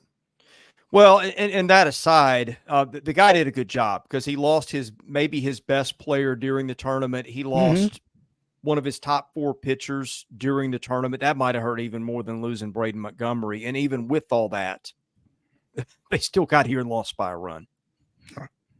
Crazy to think about. And then also the other thing, kind of reading, and you've kind of set it up nicely and framed it this way, with the relationship with the administration there at Texas, with Del Conte and Coach Schloss having that relationship. Man, this just feels like some good old school drama is what it feels like to me. Like an old school Michigan, Ohio State, Woody Hayes, Bo Schembechler type situation where maybe that's not insert, they could have got Tony V for a $5 contract. It just feels like Texas was dead set on pulling this off the way that they did to kind of undermine Texas A&M more so than maybe for their own benefit. It feels like to me. Well, look, I think if you just make the announcement the next day, Texas comes out looking a lot different. To make it the morning of, and I've always heard that the conference office has kind of frowned on, my members, they've always frowned on, stealing somebody else's thunder in a moment like that. They did it to 2 SEC schools and I guess directly affected one of them that was about to be a victim of it. I mean, I've never seen anything like this, and it's going to be good for our business. Like the ratings for Texas A&M, and look, if you're not business, if you're covering either one of those two teams, it will not be hard to find storylines going into that one next year. I mean, both teams could be 0-30. You got to make sure they're playing though, right? Right, but I mean, I don't think that's I for our business it's good. I just don't think it's good for the game. Yeah. Where does this rank in your mind, Chris? You got Nick Saban. I'm not taking the Alabama job. You got Tommy Tuberville with his Pine Box. Schlossnagle in this situation. This just feels like one of those all-time kind of just behind the scenes wheeling and dealing situations also. Yeah, look, I mean, maybe somewhere something happened worse, but there were layers to this that just weren't there with the other ones. Nick Saban didn't leave, LSU to coach Bobby Petrino. I guess also we could throw in that mix. Yeah, too. I mean, they didn't do that on the eve they were playing for a title, and then go leave for their most hated rival the next day, and then lie about it in the meantime. I mean, there's levels to that I have not seen before. It's the lie that just sets me off above everything else. But certainly the rivalry plays a role in that. Chris Lee of Southeastern 14 joining us here on Main Street Sports today, presented by the Tennessee Orthopedic Alliance of Columbia. And what's funny is in the hours between Texas announcing David Pierce had been terminated and whatever else was going to happen, you know, Tennessee starts catching strays because obviously Tony Vitello's name gets thrown into the mix. He's going to Texas. He's going to Texas. You know, Christopher Gabriel came on with us yesterday and said there was no way. And sure enough, you know, he was right. But I don't know that anybody ever thought that Tony Vitello was going to Texas or anywhere else, really, that was familiar with his situation at Tennessee. Yeah, there was some talk about Texas when this first came open, and some thought that there might be a fit there. Now, again, they got their guy; they'd been wrapped up for a while, but it wasn't totally out of left field. Now, look, okay. I think he's that situation is also a better situation than it was 6 weeks ago or whatever. Mm-hmm. Because I think everybody's known that David Pierce was getting canned for a while. That's the claim by people, including David Pierce, huh? Yeah, right. But look, Tennessee's a better job the day after you win the national title than it was 6 weeks ago. Yeah, that's certainly fair to say. What else are you kind of looking at here as we shut down the 2024 baseball season? A lot. I mean, who takes the A&M job, I think is, do they target Dan O'Donnell at Louisville? There's a lot. I don't know where though. Eric Bakich at Clemson could be one. I'm spitballing here. I think that, mm-hmm. I think ethics reform has got to be something. My understanding is that some of that was supposed to come up at the meetings, the SEC meetings in Destin. That was right before the bombshell got dropped about, you owe, $2.5 billion, you being the NCAA to everybody. I think mm-hmm. money then sort of took over is the topic du jour for understandable reasons. But I think there's a lot of the game outwardly is as healthy as it's ever been. The popularity is soaring. The TV ratings are good. On the outside, there is a lot of stuff that's right with college baseball. The talent's as good as it's ever been. But I think at the same time, there's been a lot of ethical concerns, everything from on-field stuff to, to these kind of things off the field that have been bubbling under the surface for a couple years now that need to be addressed. I do think that we are, I don't know, there's part of me that wonders if you look back a few years from now that we'll view some things kind of like we view the McGuire-Sosa home run chase. And it doesn't mean it wasn't good baseball because it was, and it doesn't mean those weren't good players, but there's been a lot. And J.J. Cooper wrote 2 really good pieces at Baseball America mm-hmm. last week. And he just verbalized a lot of the things that had been said privately for 3 or 4 years now. Had to check that out. JJ's a friend of the show. Good dude. As is Chris Lee. Chris, we appreciate you taking some time with us, man, and giving us some reaction to this Texas A&M situation, because I needed somebody to kind of validate my thoughts on it. So thanks. I appreciate you helping with that. And no, and look, if you missed and you got a show to prepare for stuff to do, but I think there's probably a lot of the story that started to drop between show prep and now interview. It's worth the follow up on your end. I'm not going to get into all of it because there's a lot that's being thrown around, but it was an interesting day on social media for sure. I will check it out, and you can probably expect a text. So we will talk, man. I appreciate it. And probably the next time we talk, Southeastern 14 will be Southeastern 16.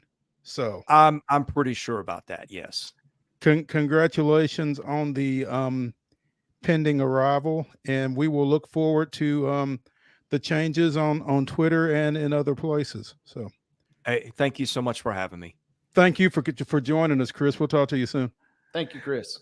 When we come back to the Lee Company Studios here on Main Street Sports Today, presented by TOA of Columbia, we will have the grab bag in our next segment. And in our final segment, it's Wild and Wacky Wednesday. So don't go away. We'll be right back.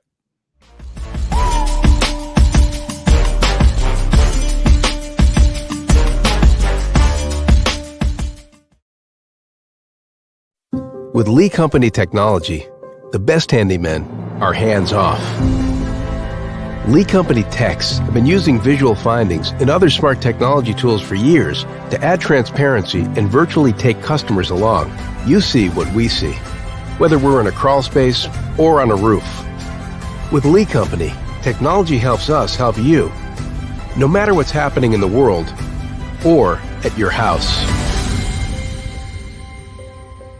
Piggly Wiggly, located in Neely's Mill Shopping Center, is Columbia's locally owned and operated Cost Plus 10 grocery store dedicated to serving the community with low prices and smiling faces. Piggly Wiggly offers fresh, hand-cut meats daily as well as daily hot plate lunches from their deli counter. You're certain to see smiling faces and a helping hand when you're here at Piggly Wiggly. Come by and check out our fresh produce, high-quality meats, and more. Down home, down the street, we'll see you at the Pig. Whether you're an athlete or a weekend warrior, when it comes to your performance, don't settle for anything less than excellence. We're proud to announce that Mid-Tennessee Bone and Joint Clinic is now Tennessee Orthopedic Alliance of Columbia, where we are redefining sports medicine and orthopedics. Tennessee Orthopedic Alliance's team of expert sports medicine physicians understands the unique demands of your body. TOA Columbia specializes in personalized orthopedic care, offering state-of-the-art treatments for everything from sports injuries to joint replacements. Learn more at toacolumbia.com. Custom Stone Handler supplies over 600 distributors and suppliers with quality stone products. Along with River Stone, we produce and distribute over 100 building, landscape, and other bulk products. Our goal is to provide quality products, service, and partnerships to ensure our customers' success. We firmly believe that the measure of any person or company is how they treat other people and customers. Give them a call at 931-490-4990 or visit CustomStonehandlers.com.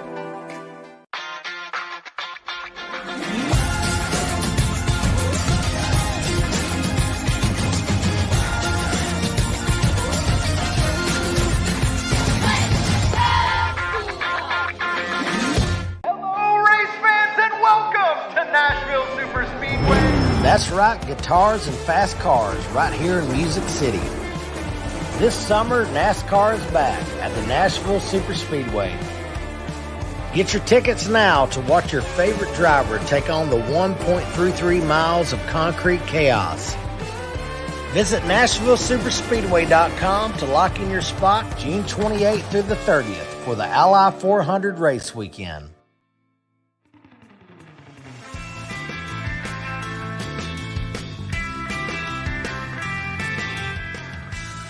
Wild and Wacky Wednesday here on Main Street Sports Today, presented by the Tennessee Orthopedic Alliance of Columbia. I'm Maurice Patton. That's Wade Neely. In our final segment, we will bring you the weirdest, wildest, and wackiest news from across the globe. But right now, it's the grab bag, and we're going to start close to home.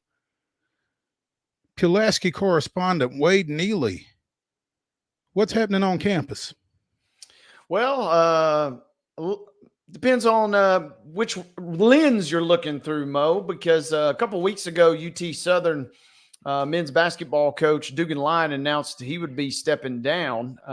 Friend of the show, Dugan Lyon, and it was kind of vague as to where he would end up, but that piece of the puzzle has been announced as Coach Lyon is going to be returning home or coming home, if you will. He's not from Clarksville, but he spent a lot of time at Austin Peay and in Clarksville, and he's going to be back as Austin Peay officially announced not just him, but 3 new additions to their coaching staff yesterday. So Dugan is going to be joining the staff up there in Clarks Vegas, and UTS is still looking, it looks like, for their next men's basketball coach, but at least one piece of that puzzle has now been kind of put into place. Okay. So he's going to go up and help Corey Gibson, huh? Yep. Looks like, but reunited. They were together when Dugan was there at Austin Peay, and he spent a long time there as their manager, and then was promoted to their grad assistant and eventually their basketball operations. So seemed like a good fit. And there was a lot of smoke and probably some fire that went into this, it seems like, but wasn't official. And you know how that goes, Mo. It's never official till it's official. And Austin Peay did make that announcement yesterday. So kind of a cool deal for Dugan. Obviously UTS will miss him, of course, but that is a good step up in the right direction. And we've discussed, seems like Austin Peay's on the come up with men's basketball. No doubt. Also added Director of Player Development Matthew Morgan, Assistant Dwayne Jackson, and promoted Travis Allen to DBO, Director of Basketball Operations. So, you feel like that program is moving in a positive direction, and looking forward to seeing what they continue to do under Coach Gibson up there. So I asked Dugan if he would be wearing the camouflage, the military pants that Coach Gibson got kind of viral for, standing up on the table and cheering. They had a great postseason run and really got close to making the tournament. But he said, no, that's probably designated for the head coach only. So we won't be seeing Dugan and fatigues, I don't think, anytime soon. Well, there's probably pluses and minuses to that. I think I think everybody kind of agrees that's probably for the best, just being honest. So yeah. Okay. What else is going on campus? Other news, there's a new women's basketball coach. We've talked about this on the show over the last couple of weeks, really the last couple of months, but Ross James is kind of an interesting hire, Mo, for UTS, but he's going to be the new women's basketball head coach, taking over for Billy Evans, who retired at the end of or beginning of March, right after their regular season ended. And James comes in. He's been got to start the D3 ranks. He was at Mary Baldwin University, which I, full disclosure, had to look up on a map. I think most of our listeners would probably have to do the same, but that's in Virginia. He was there for a couple of years. And Mo, I'll give you $5. I'll buy your lunch at the Piggly Wiggly over at Neely's Meal if you can tell me the mascot for Mary Baldwin. No Googles. I guess I'm buying my own lunch. They're the Flying Squirrels, which is it in Richmond? The Fighting Squirrels. They're Fighting Squirrels. They're the Fighting Squirrels, and they're in Staunton.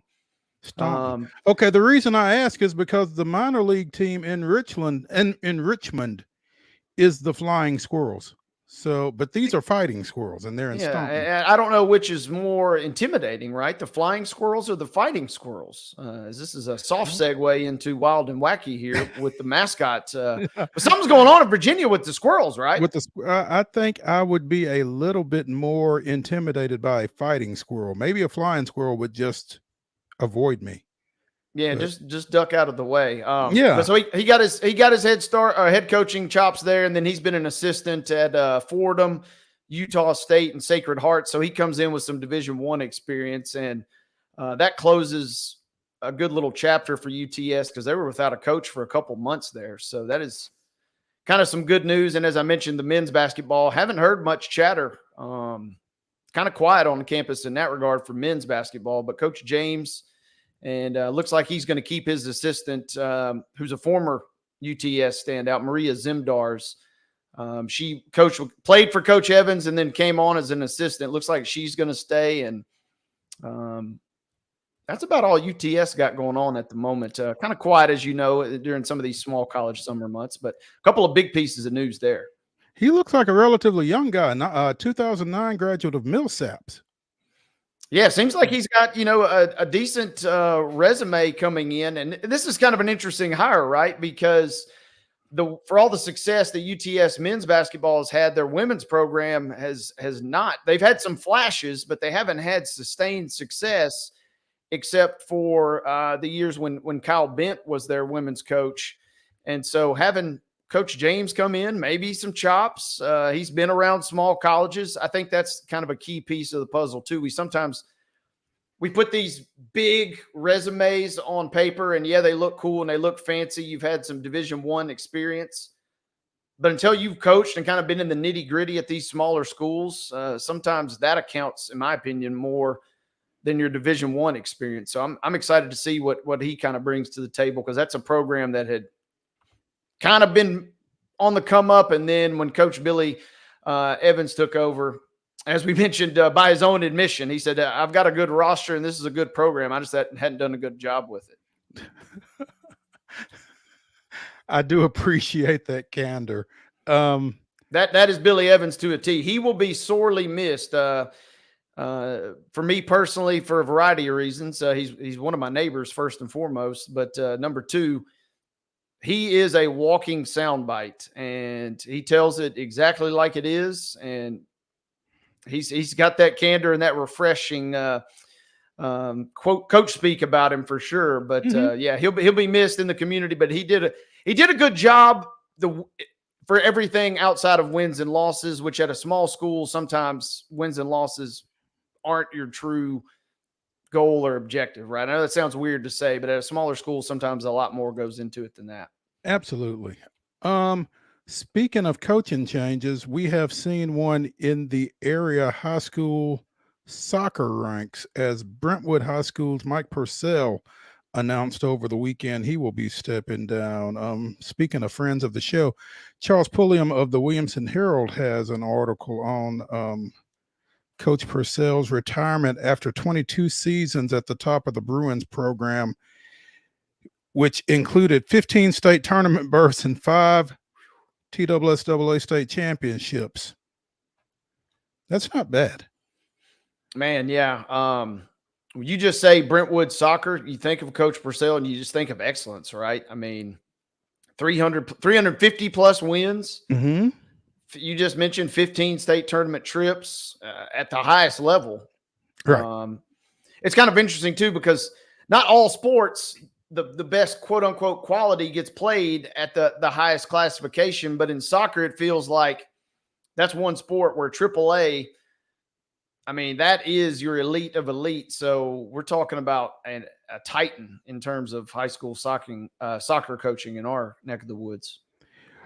From 2002 to 2010, he coached both girls and boys, led the Brentwood Lady Bruins to 4 state tournament appearances and a 2008 state runner-up finish. That year, he won one of his 2 National Soccer Coaches Association of America Coach of the Year honors. So, they won consecutive state championships in 22 and 23, going undefeated in 23, earning a Max Preps national #1 ranking. Fell in the sectionals this year to Hendersonville on PKs. And so that was the way the 73-year-old Purcell went out, who has battled some health issues of late and is stepping down to devote a little more time to those. But goodness gracious, what a career for him. Outstanding stuff. I love his quote. He said, "Hey man, I'm 73 years old. Give me a break." Give me a break. I mean, job well done, and that will be fascinating to see if they continue that great level of success. And I think he's done a good enough job that the program is set up to continue to be successful. You would think so, but it's always interesting, like you said, when a Titan steps down like that, just how well you are able to maintain that level of competitiveness. So we'll certainly bear watching. Oklahoma hoping to maintain its level of competition and maybe raise it, as they extended Brent Venables here recently, heading into the Sooners' first year in the Southeastern Conference. 6-year extension for Venables, who is 16-10 in 2 seasons. Yeah, it doesn't seem the best, but it almost feels like, hey, at least right now, this is the best we've got. And it kind of just feels like I mean, we talked a little bit about it on the show yesterday, specifically Oklahoma. That's a program that is right up there. And yeah, it's one that doesn't necessarily inspire a ton of confidence when you say that record like that. But feels like Oklahoma. I mean, they catch fire in the SEC. And with the expanded playoff, maybe, don't have to necessarily go 12-0, 13-0 every year to really kind of start making some moves. And how much of this obviously comes down to postseason success. If you go 11-2, but you sneak in the playoff and then you make one hot playoff run, I mean, all of a sudden everybody's thinking you're a genius, right? Yeah. That's and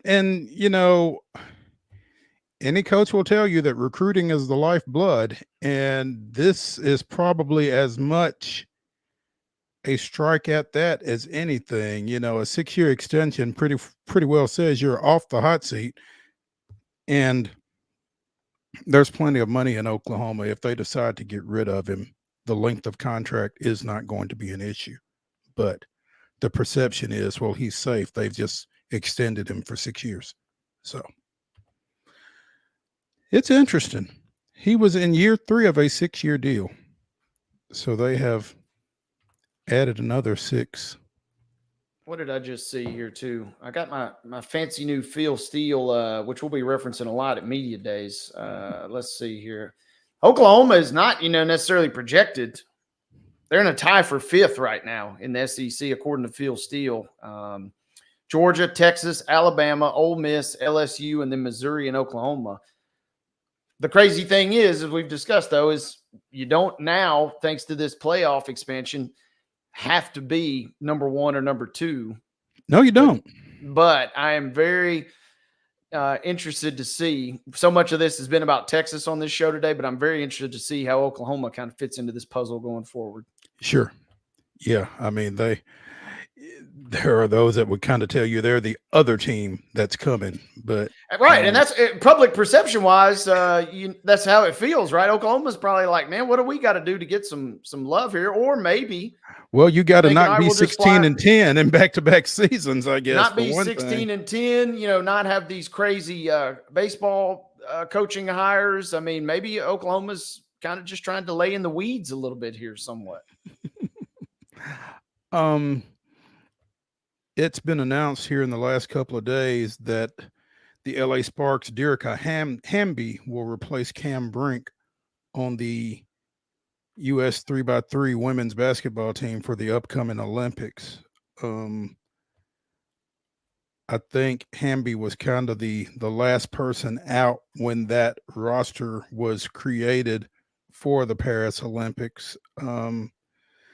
So she will be taking her place along with currently Haley Van Lith, Sierra Burdick, and Ron Howard when they go to Paris after Brink tore ACL on June 18th against the Sun. So they're teammates in the WNBA. At least keep it in-house, right? And she's about the same, Brink a little taller, a little lengthier probably, but roughly the same in terms of height, maybe just losing an inch there.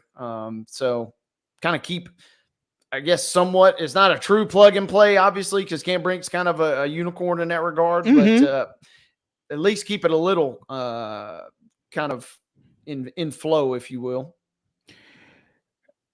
Hamby won a gold medal with Team USA in the FIBA 3x3 America Cup last year and earned tournament MVP honors, and has been involved in Team USA 5-on-5 programs for the last couple of years. So nice pickup there. Meanwhile, speaking of Ron Howard, her status is still undecided after she injured that ankle here about 10 days ago. She is still not back for the Atlanta Dream, and not sure when she will be back either for them or how this is going to affect her availability for Paris. So keeping an eye on that as well. because man, that would be tough if you have to replace half of your 4-player roster for the Olympics. Presumably, still good enough to win the thing. But yeah, in a sport where you're only having 4 players, losing 2 of your top ones doesn't seem like a great situation, right? Yeah.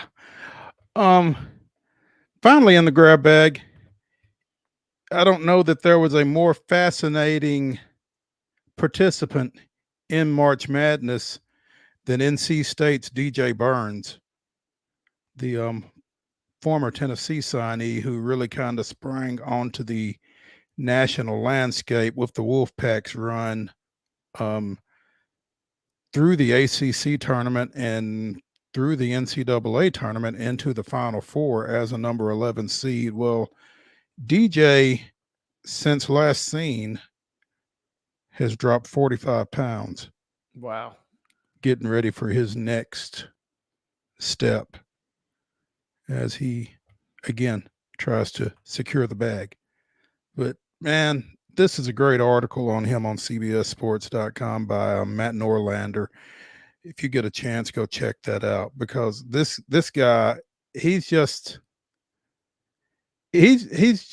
a guy that you kind of root for. I feel like just his personality and everything makes you want to see good things happen for him. And this article just continues to kind of bear that out. So not sure if he's going to hear his name. Certainly not tonight. Not sure if he's going to hear it tomorrow night or what's going to wind up happening with him at the professional level. But like I said, he is just a guy that you kind of root for, I think. And I'm hoping for the best for him. So. Absolutely. And, there was some chatter. Would he consider getting into the NFL? And he said, absolutely not, a couple months ago. So he's already closed the door on one draft. So it's good to see that, he's doing absolutely the best he can to get ready for this one. And yeah, it'd be great if he could sneak in. Looks like maybe in that late second round tomorrow night, perhaps. Yeah. Speaking of which, we didn't get to ask Teresa about this, Mo, but our boy, Zach is flying up the draft boards. This was a guy that just a few weeks ago was middle of the second round at best on virtually every mock, but now several mocks have him going potentially at some point tonight in the first round, which is just going to be wild, because I don't know what that speaks to. I don't know if he's done something. I don't know if teams are just in a panic over big men now all of a sudden or what, but this is a guy that, basically was kind of left for dead in terms of draft potential. It just feels like a few weeks ago. But as we were talking to Teresa, I'm just going through almost every mock has him potentially going somewhere in the first round tonight. Later in the first round, but in the first round, which is crazy to think about.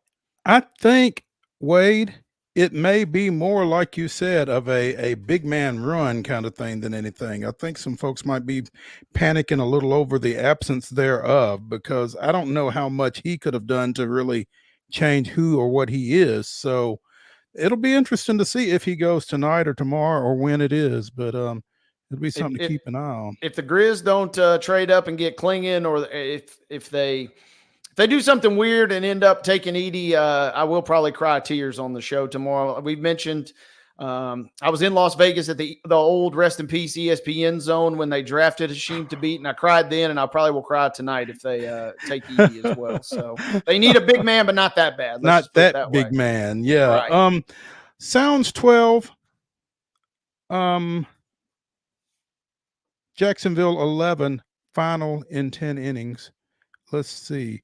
Astros finally defeated Colorado 7-1, and the Braves are up 6-2 in the top of the 8th on St. Louis as we close out the grab bag here on Main Street Sports Today, presented by the Tennessee Orthopedic Alliance of Columbia.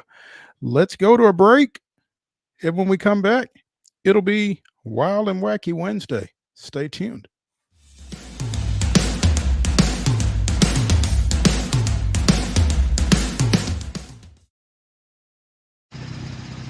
Are you the biggest race fan?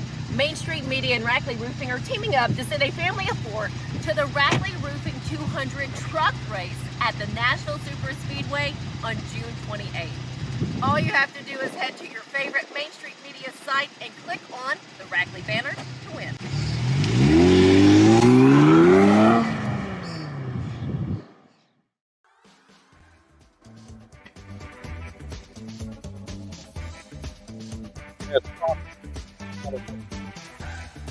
Sports Today, presented by the Tennessee Orthopedic Alliance of Columbia. Wade Neely, Maurice Patton. We will bring you the weirdest, wildest, and wackiest news from across the globe that we can find, and we will start in Sacramento, California. A donkey that ran away from his California home 5 years ago was recently found alive, living with a herd of wild elk. We've talked about elk and mooses and that moose, I guess, and that type thing on this show. I don't know that we've talked about donkeys, but Diesel the donkey disappeared in April 2019 during a hike when he got spooked and bolted. His owners looked for him for weeks and then just kind of gave up hope on him. Earlier this year, a hunter spotted Diesel amongst a herd of at least a dozen elk in the Northern California wilderness. Former owners Terry and Dave Drury saw the video that the hunter had taken and posted to Instagram and confirmed that it was, in fact, Diesel. The herd was only a few miles from where Diesel had disappeared 5 years ago. Terry Drury said, "Finally, we saw him. Finally, we know he's good. He's living his best life. He's happy. He's healthy. And it was just a relief. Not going to try to bring him back home because he seems to be living his best life, happy and healthy with the elk herd."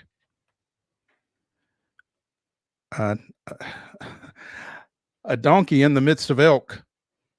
I don't know. I guess it's working for Diesel, though, right? Yeah, Diesel. It's good to hear. It seems like he's living his best life, and yeah, I'm curious. How was that initial meeting? How did that go down? I don't know if Diesel had to take a couple of knocks to the head with no horns, or how that worked out, or maybe they took pity on him because he didn't have horns and said, "Come on, we got you." I don't know how that works, but I'm glad Diesel is okay. Yeah, Diesel. I'm trying to imagine a pet donkey, though. Yeah, and the owner's probably also like, he's acting a little more, he's a little happier than when we had him. Maybe he's I love this quote at the end, said, quote, "He's truly a wild burro now." So he's out living. Big Diesel. I'm with you though. I'm wondering if there was some sort of initiation, or did he get jumped into the elk herd or what? Right. Because I'm curious if he had to beg for entry, or they just kind of accepted him. But that is a nice, heartwarming story. And then if you're the owner, though, you're probably like, "Man, I went out and bought a whole new donkey, probably." And then Diesel was out here the whole time. You could have at least told me. Yeah, Diesel can't come back. We can't afford 2 pet donkeys. Yeah. Speaking of wildlife, in Alaska, an Alaskan man and police saved a baby moose trapped in a lake as its worried mom watches. An Alaska man and 2 police officers rescued a baby moose from what police described as, quote, "a sure demise," after it fell into a lake and got stuck in a narrow space between a float plane and a dock. The floats replaced the wheels on a plane, allowing it to take off and land on water. This calf was in the lake. Mom couldn't help it. Mom was keeping an eye on the folks trying to save her baby, while at the same time the baby was going to die if they didn't save him. So it's really a dicey situation there. One officer parked his police cruiser between the mama moose and the plane to allow a second officer and this Alaskan man to rescue the calf. Had one leg outstretched over the top of the plane's float, the calf did, where it was stuck. So they were eventually able to just lift him out, put him on the dock, and reunite him with his mom. So I guess this is one of those rare situations where messing with the animals was okay. Yeah, I was just getting ready to say, after the stories we've read the last couple of weeks, man, I don't know if you could have paid me enough money to pull off that move. And No, because we know how mamas get about their babies. yeah, it seems like it was well orchestrated, but plans can go awry quickly, and I don't know if I want any part of that. And animals aren't the most predictable. So yeah. That one you escaped that, and you're okay. But I'm glad that everybody there's a happy ending to this. As we needed a little bit of good news. This is the week of the good news with the wildlife. It feels like the last couple have been they've been angry at us for whatever reasons, and so I'm glad to hear that things are kind of taking a little bit of an uptick, at least at this point. Wade, it looks like your monolith has been dealt with. Ooh, tell me more. Shiny monolith removed from mountains outside Las Vegas. How it got there is still a mystery. A strange monolith found jutting out of the rocks in a remote mountain range near Vegas has been taken down by authorities. How it got there is still unsolved. Why move it? I'm wondering that too, right? I mean, it's already What's out it there. hurting? I mean, I wonder what it took to move it. It doesn't say. Like, I'd love to know how big it was, how heavy it was, that kind of thing. But yeah, are we talking helicopter or like a Toyota Tacoma type situation? All right. It was the latest discovery in a series of mysterious columns that have popped up since at least 2020. In November of that year, a similar metal monolith was found deep in the Mars-like landscape of Utah's Red Rock Desert. Then came sightings in Romania, Central California, New Mexico, and on the famed Fremont Street in downtown Las Vegas. All of them disappeared as quickly as they popped up, adding to the lore. It's a little too eerie for me. The fact that they kind of just keep popping up, right? Yeah. The Utah monolith had been embedded in the rock in an area so remote that officials didn't immediately reveal its location for fear of people getting lost or stranded while trying to find it. But internet sleuths quickly found the coordinates, and hordes of curious tourists eager to see and touch the otherworldly object arrived, flattening plants with their cars and leaving